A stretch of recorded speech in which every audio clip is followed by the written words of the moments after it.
The new DJI Air 3S brought in a brilliant new feature called free Pano mode, but for some reason it's hidden away in the camera menu. So super quick video today on why it's so useful, how it works and what you can do with it.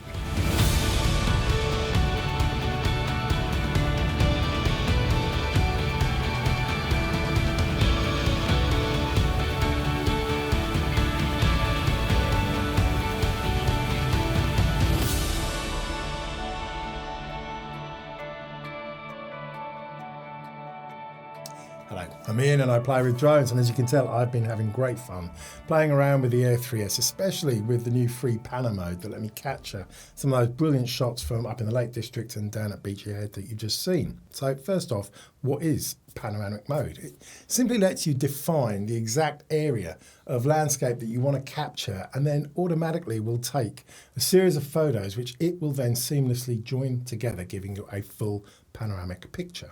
Now, what makes free Pano mode so much better? Well, under the present Pano or 180 degree settings, all you can do is point the camera in the approximate direction and set the procedure off. Not only does this mean you're unsure precisely what you're going to capture, it also means you're probably going to have to crop whatever you end up with. So either way, messy.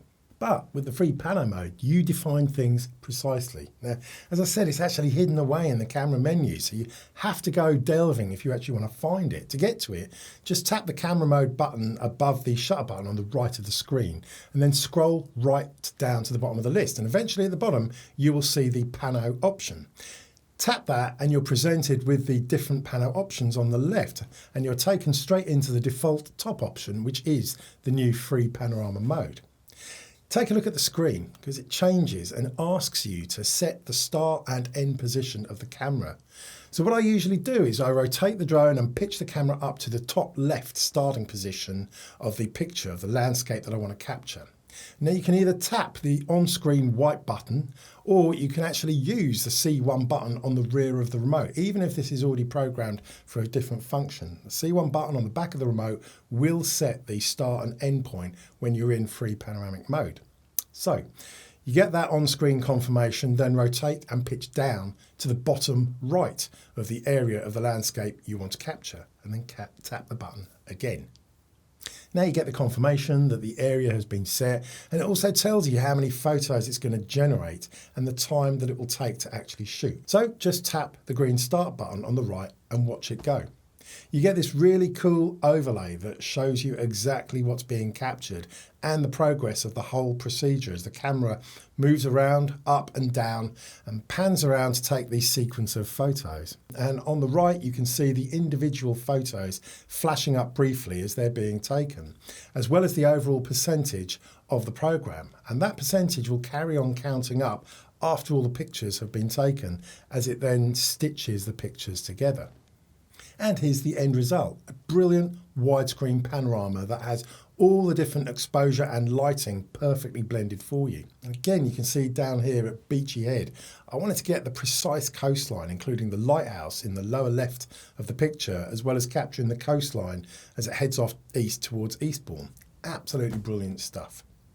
Now, a couple of key points. I've had a few people asking about raw output for the individual photos in case you wanted to make use of them in post-processing. Yes, it's a simple answer. When you're in panoramic mode, tap the lower right camera settings and you can select the output settings. The top option sets whether the final panoramic picture is actually going to be automatically produced for you. You'd usually leave this set to JPEG unless you're going to be doing the stitching manually yourself in editing afterwards.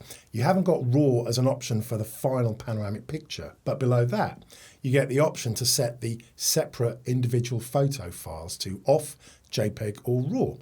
So obviously you're never going to have both options set to off, otherwise you're not going to get anything, but it means you can choose what and how things are output, and you can see the separate individual picture files all filed separately when you connect to your laptop or computer. Also, another point, yes, not only can you use obviously the standard primary camera, but you can also use the medium telephoto camera, the secondary camera, to compile panoramas as well. Now, obviously, this kind of depends on the subject and the landscape you're going to be shooting. It's not going to work for every single scenario, but if your subject is that little bit further away, then yes, you can use the zoom camera to use the same option Sadly, as of today's filming, this features only available on the Air 3S. Free Pano mode is neither on the original Air 3 nor any other model at the moment, like the Mini 4 Pro. But who knows? I mean, Active Track Dynamic Auto mode was rolled out to the Air 3 and the Mini 4 Pro after the last firmware update the other week.